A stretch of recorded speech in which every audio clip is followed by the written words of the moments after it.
महाराणा कुंभा को राजस्थान इतिहास का, साहित्य का और स्थापत्य कला का जनक माना जाता है। महाराणा कुंभा के पिता का नाम मोकल था, माता का नाम सौभाग्यवती था। महाराणा कुंभा के सह संगीत गुरु सारंग व्यास थे, चित्रकला गुरु हीरानंद थे। वो हीरानंद जो महाराणा मोकल के समय 1423 के अंदर सुपास नाहयचर्यम ग्रंथ लिखते हैं। सुपास नाहयचर्यम ग्रंथ है वो मेवाड़ चित्रकला शैली का दूसरा प्राचीनतम चित्रित ग्रंथ माना जाता है। महाराणा कुंभा को 108 उपाधियों से विभूषित किया गया था। महाराणा कुंभा के पास में अनेक तमाम उपाधियां थी।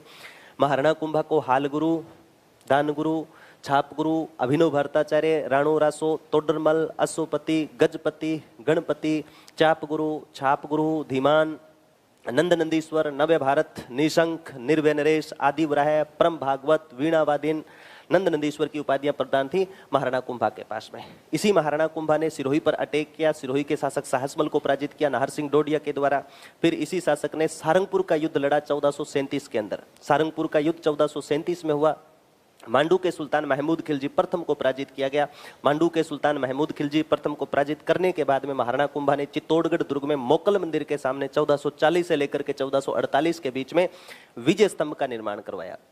विजय स्तंभ को भारतीय मूर्तिकला का विश्वकोश, अजायब घर, रोम के टार्जन से तुलना, कुतुब मीनार की सर्वश्रेष्ठ इमारत, भव्य संगीत की रंगीन चित्रशाला, भारतीय मूर्तिकला का खजाना कहा जाता है। 122 फीट ऊंचा 9 मंजिला इमारत, 157 सीढ़ियां बनी हुई है। इसके अंदर 9 मंजिल है, 122 फीट ऊंचा है। पहली मंजिल के अंदर भगवान विष्णु जी है और साथ में शिव भगवान है। इस कारण इसको विष्णु ध्वज कहा जाता है। कीर्ति उत्कीर्ण है, इस कारण कीर्ति स्तंभ प्रशस्ति भी कहा जाता है। पहली मंजिल के अंदर विष्णु जी है। तीसरी मंजिल के अंदर 9 बार अल्लाह खुदा हुआ है। पांचवी मंजिल के अंदर 187 श्लोक है। छठी मंजिल के अंदर शिव खंडी है। सातवीं मंजिल में सातवीं में 7 अवतार है। आठवीं मंजिल के अंदर कुछ भी नहीं। 9वीं मंजिल ढहने के बाद में इसका पुनः निर्माण करवाया था महाराणा स्वरूप सिंह ने। वो महाराणा स्वरूप सिंह जिसने 1857 की क्रांति में सर्वप्रथम अंग्रेजों का साथ दिया था, जिन्होंने विजय स्तंभ का जो ऊपरी भाग था टूटने के कारण पुनः निर्माण करवाया था। इसका शिल्पी माना जाता है जेता, नापा, पुंजा, मन्ना या फन्ना। फिर याद रखना जो विजय स्तंभ है राजस्थान माध्यमिक शिक्षा बोर्ड, राजस्थान पुलिस, जेके सीमेंट का प्रतीक चिन्ह भी माना जाता है, जिस पर 15 अगस्त 1950 को डाक टिकट जारी हो चुकी है। अभिनव भारताचार्य एक संस्था बनी हुई है, अभिनव भारत समिति। अभिनव भारत समिति के जो सदस्य होते हैं वो इसी के नीचे आकर के सब समारोह का आयोजन भी करते हैं। फिर याद रखना कि इसी महाराणा कुंभा के साथ में आवल बावल की संधि होती है 1438 में। हंसाबाई के कहने पर राव जोधा और महाराणा कुंभा के बीच में आवल बावल की संधि हुई। जो संबंध हंसाबाई ने बिगाड़े थे, अपने रणमल ने बिगाड़े थे, उन संबंधों को पुनः सुधारा गया। राव जोधा ने अपनी बेटी श्रृंगारी देवी का विवाह महाराणा कुंभा के बेटे रायमल के साथ में तय किया था। इसी महाराणा कुंभा के खिलाफ चंपानेर की संधि होती है 1456 के अंदर। गुजरात के शासक कुतुब शाह, मांडू के सुल्तान महमूद खिलजी प्रथम, दोनों के बीच में संधि करवाने वाला कोई व्यक्ति था, वो था तेज खां। उसने कहा कि आप दोनों मिलकर के महाराणा कुंभा पर अटैक कीजिए। जैसे ही महाराणा कुंभा मारा जाएगा, आधा मालवा की तरफ भाग आएगा, वो मालवा वाला राजा रख लेगा। गुजरात की तरफ भाग आएगा, वो गुजरात वाला रख लेगा। तो चंपानेर की संधि को विफल करता है 1457 के अंदर महाराणा कुंभा। दोनों को अलग अलग जगह पटकनी देता है, दोनों को हराता है। इस याद में महाराणा कुंभा ने कुशाल माता का मंदिर का निर्माण करवाया था। याद रखना विजय स्तंभ सारंगपुर युद्ध के बाद में और बदनौर युद्ध के बाद में इन्होंने कुशाल माता का भव्य मंदिर बनवाया था, संधि को विफल करने के बाद में। फिर याद रखना कि महाराणा कुंभा के बारे में कवि राजा श्यामल दास ने एक बात लिखी है कि राजस्थान के अंदर 250 दुर्ग हैं। 250 दुर्गों के अंदर राजस्थान का तीसरा स्थान है। क्रमशः महाराष्ट्र, मध्य प्रदेश के बाद में तीसरा स्थान राजस्थान का आता है, जिसमें छोटे बड़े 250 किले और 250 किलों के अंदर 84 गिरी दुर्ग है। इन 84 गिरी दुर्गों के अंदर 32 गिरी दुर्गों का निर्माण या पुनः निर्माण अकेले राजा महाराणा कुंभा ने करवाया था। इसका कवि राजा श्यामल दास ने अपने ग्रंथ वीर विनोद में लिखा है, हाल गुरु गिरी दुर्गों का स्वामी है महाराणा कुंभा, जिसने छोटे छोटे जैसे अचलगढ़ दुर्ग हो गया, बसंतगढ़ दुर्ग हो गया, बसंती दुर्ग हो गया, आपके बदनौर दुर्ग हो गया, बेराठ दुर्ग हो गया, इन दुर्गों का निर्माण पुनः निर्माण महाराणा कुंभा ने करवाया था।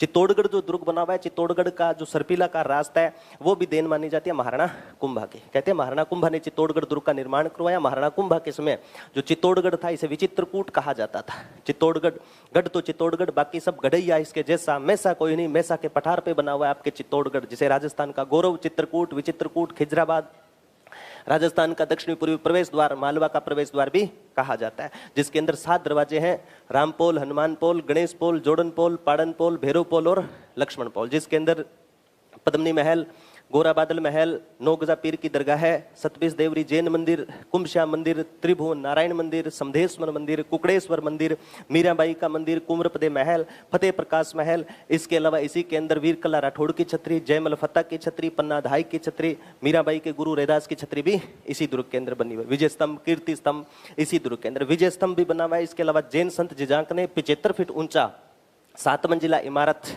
आदिवराह अपने आदिवराह को समर्पित करते हुए, प्रथम जैन तीर्थंकर आदिवराह को समर्पित करते हुए 75 फीट का बना हुआ है यहाँ पर जैन कीर्ति स्तंभ। याद रहे, चित्तौड़गढ़ के अंदर विजय स्तंभ भी है जिसे कीर्ति स्तंभ कहा जाता है। चित्तौड़गढ़ के अंदर एक जैन संत जिजांक ने कीर्ति स्तंभ बनवाया था, वो 75 फीट है, अपने वाला 122 फीट है।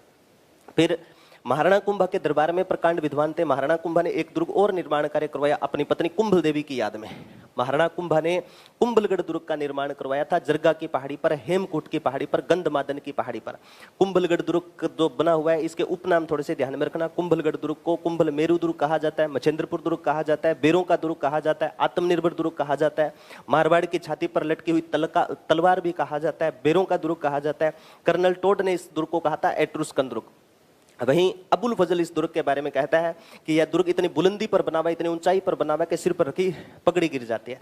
इस दुर्ग की जो दीवार की लंबाई मानी जाती है वो 36 किलोमीटर, 35.8 किलोमीटर, लगभग 36 किलोमीटर दीवार की लंबाई बोलते हैं कि भारत की सबसे बड़ी दीवार है। लेकिन याद रखें, बीकानेर के अंदर 41 किलोमीटर की लंबी दीवार बन चुकी है बीकानेर में गोचर भूमि के लिए। ठीक है, तो थोड़ा सा ये भी ध्यान में रखना। कुंभलगढ़ दुर्ग का जो ऊपरी भाग है उसको बोलते हैं कटारगढ़। उसी कटारगढ़ के बादल महल की जूना कचहरी के अंदर 2 मेवाड़ के कुलभूषण का जन्म हुआ था, एक महाराणा सांगा और एक महाराणा प्रताप का जन्म हुआ था बादल महल के अंदर।